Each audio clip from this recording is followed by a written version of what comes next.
Thousands of years ago, my species took on the universe and ventured into the frigid, desolate void. Our aspirations for an empire faded as we discovered that the act of terraforming was far more engaging than the idea of empire itself. For millennia, we roamed the galaxy, seizing a star system only to terraform it rather than utilizing it in any meaningful way. Certainly, we would extract resources and process certain planets, as well as clear asteroids to recover our expenditures, but predominantly, we evolved into a species entirely reliant on space, experiencing all the advantages and disadvantages that entailed. For innumerable years, we persisted in this manner, ultimately encountering the now notorious civilizations and species that assert their dominance over the galaxy in various forms. We largely chose to disregard them and continued our pursuits. Then, the Galactic Federation was established. Conflicts arose, battles erupted, and civilization progressed as it does for over a millennium. Our planets and terraforming systems became highly sought after by every empire in the known universe. The Galactic Federation, along with a newly formed religion, proclaimed these planets as sacred and imposed a ban on any settlement. In response, we confronted this federation and ridiculed this religion in a manner that sent their priests scurrying back to whatever dark corners they emerged from. We were unwilling to let our extensive efforts go to waste. What is the purpose of terraforming a planet to support life if no life is permitted to inhabit it? Their assertions were, as anticipated, unfounded and absurd, leading the Federation to vote against incorporating their eccentric beliefs into the federal charter. However, the issue of territorial claims had arisen, and individuals were preparing for conflict, as is often the case. Such foolish beings. Thus, we resolved to broaden our cultural horizons, aiming to avert violence. Well, somewhat, while continuing our previous activities without anyone complaining about it. This brings me to my current role and the reason I am composing this dissertation for the Federation. We have recently come across a species of rapidly reproducing mammals that necessitate a considerable amount of space. My role resembles that of a real estate agent. In straightforward terms, my responsibility involves cataloging star systems, documenting their terraforming processes, and subsequently selling those planets to interested parties. I must also take into account national boundaries, federal jurisdictions, and local traffic regulations. Essentially, my entire occupation consists of managing extensive paperwork that somehow compels less informed individuals to act more sensibly. It is, I suppose, a commendable endeavor.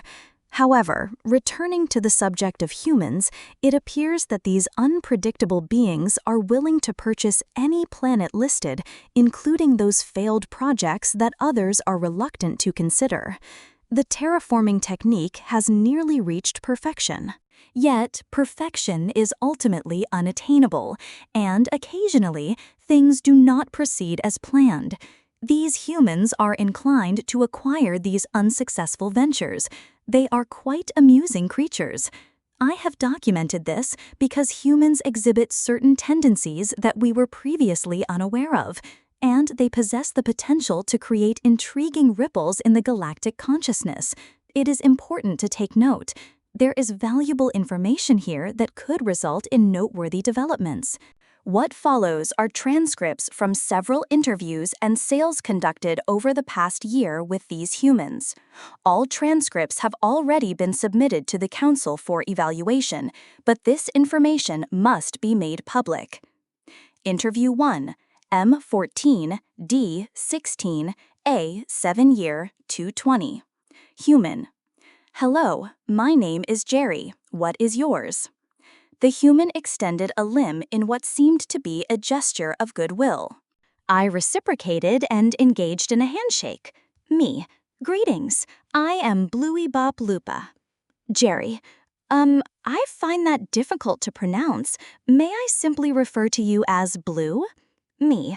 If it expedites this meeting, then yes. How may I assist you, Jerry?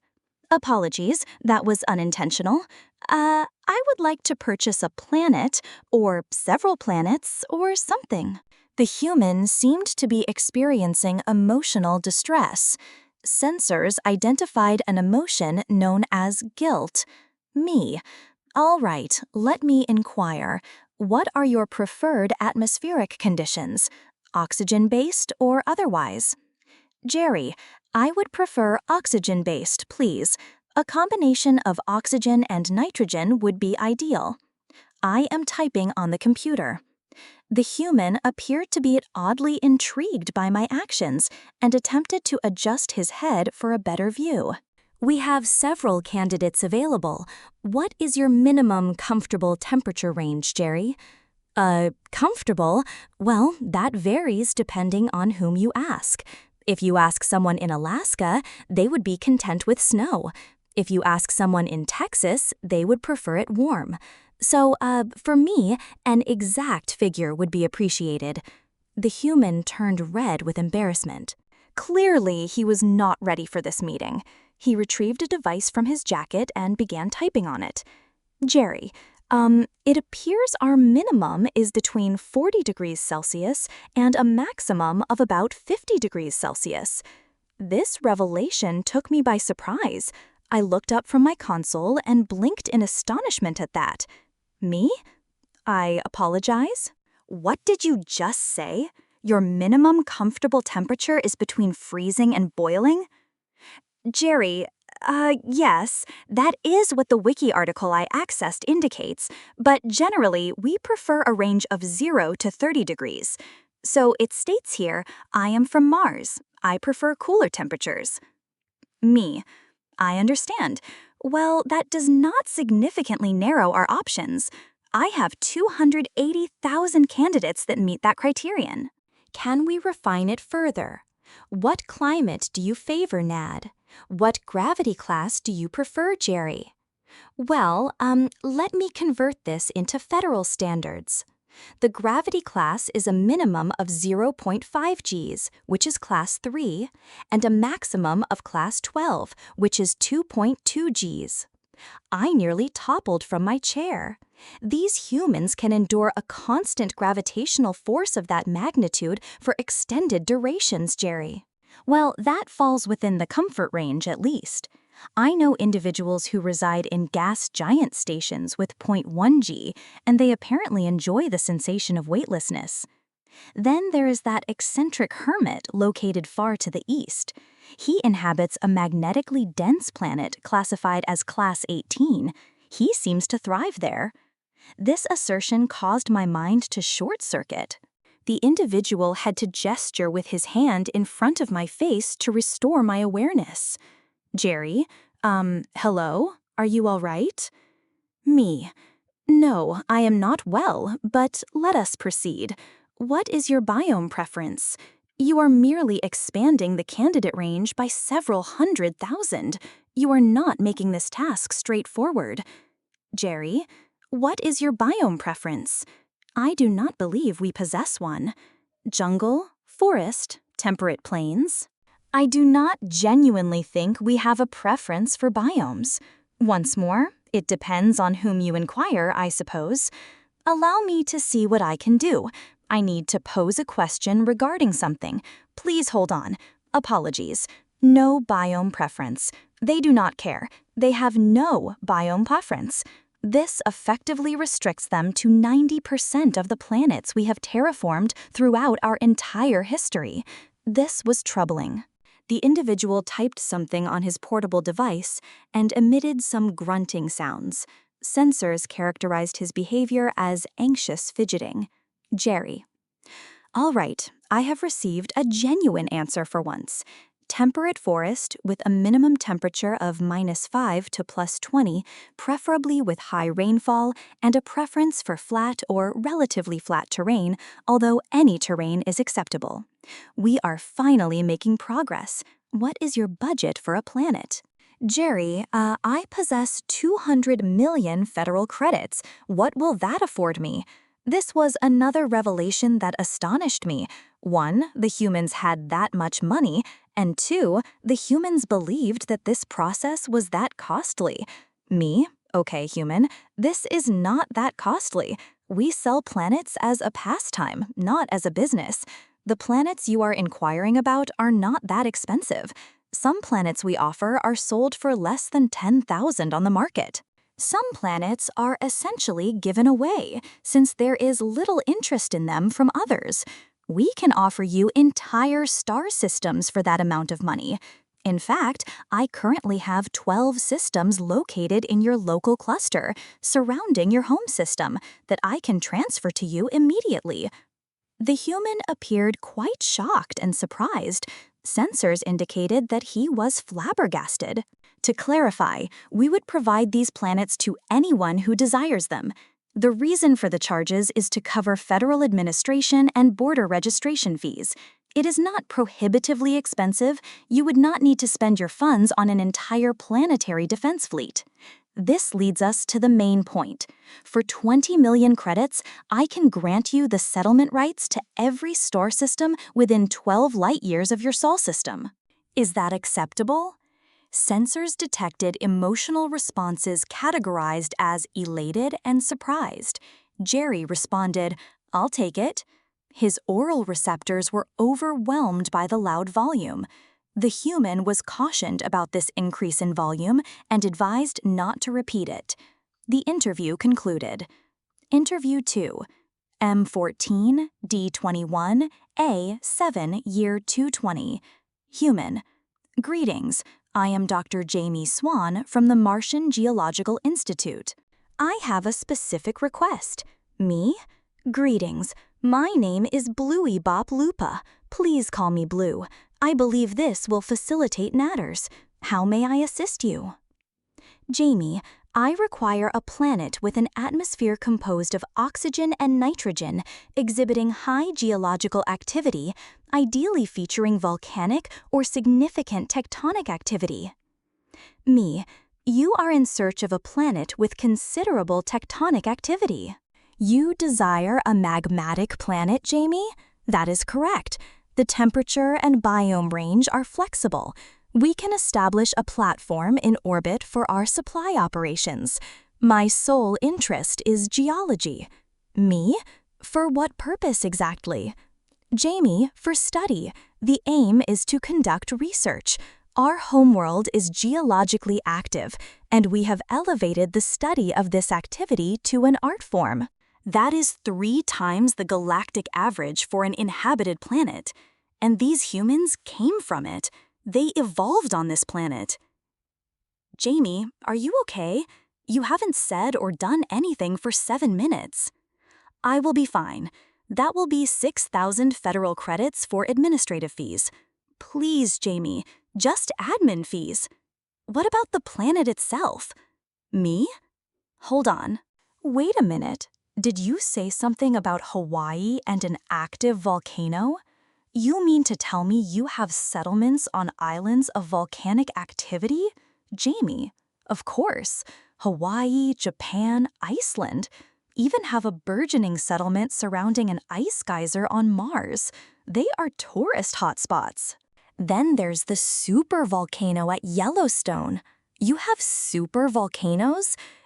You mean the planet-ending supervolcanoes on your planet, Jamie? Yeah, we have 20 of them actually. Yellowstone is just the most well-known and well-documented.